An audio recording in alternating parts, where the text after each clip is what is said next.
Hello guys, আসসালামু আলাইকুম। আমি আপনাদের একটা রেসিপি দেখাবো, কুমড়ো বড়ি আর মাছ দিয়ে লাউ রান্না। আমি এখানে মাছ নিয়ে নিয়েছি, কুমড়ো বড়ি, লাউ আর আলু কুটে রেখেছি, মরিচ আর পেঁয়াজ কেটে রেখেছি। তো আমি এখানে কড়াইয়ে তেল বসিয়ে দিচ্ছি। এবার আমি দিয়ে দিচ্ছি পেঁয়াজ আর মরিচ কুচি।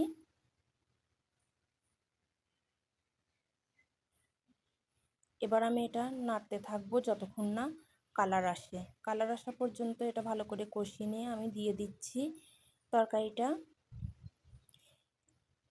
এটা এখন আমি ভালো করে নেড়ে নিব। দেখুন, আমি এখন লবণ দিয়ে দিচ্ছি,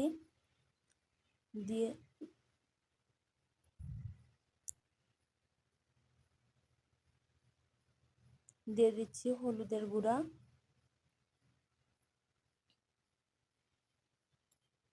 এবার আমি এটা ভালোভাবে কষিয়ে নেব। কষিয়ে নেওয়ার পরে এটা আমি ঢেকে দিচ্ছি। এভাবে কিছুক্ষণ ঢেকে রাখবো। এবার আমি এটা উঠিয়ে নিচ্ছি। দেখুন, এবার আমি কুমড়ো বড়িটা দিয়ে দিচ্ছি, দিয়ে একটু সময় কষিয়ে নিচ্ছি।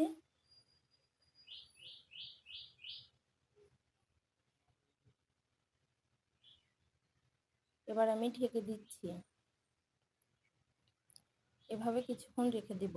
এবার আমি উঠিয়ে নিচ্ছি। দেখুন কি সুন্দর তরকারিটা মজে গেছে।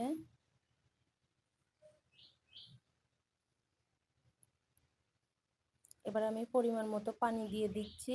এখানে আমি পানিটা অল্প দিব, কারণ এটা কষানো এবং কদু থেকে পানি ছাড়বে। এবার আমি ঢেকে দিলাম। এবার আমি উঠিয়ে নিচ্ছি। দেখুন কি সুন্দর কালার এসেছে, পানিটা ফুটে উঠেছে। এবার আমি মাছ দিয়ে দিচ্ছি। এটা কিন্তু আমাদের পুকুরের মাছ। মাছগুলো খেতে অনেক মজা লাগবে। দেখুন, এবার আমি ঢেকে দিলাম। এবার আমি উঠিয়ে নিচ্ছি। দেখুন কি সুন্দর দেখাচ্ছে, কালারটাও খুব সুন্দর এসেছে। এটা কিন্তু খেতেও ভালো লাগবে। আমি এখানে ভাজা জিরা দিয়ে দিলাম। এখন আমি কড়াইটা উঠিয়ে নিলাম।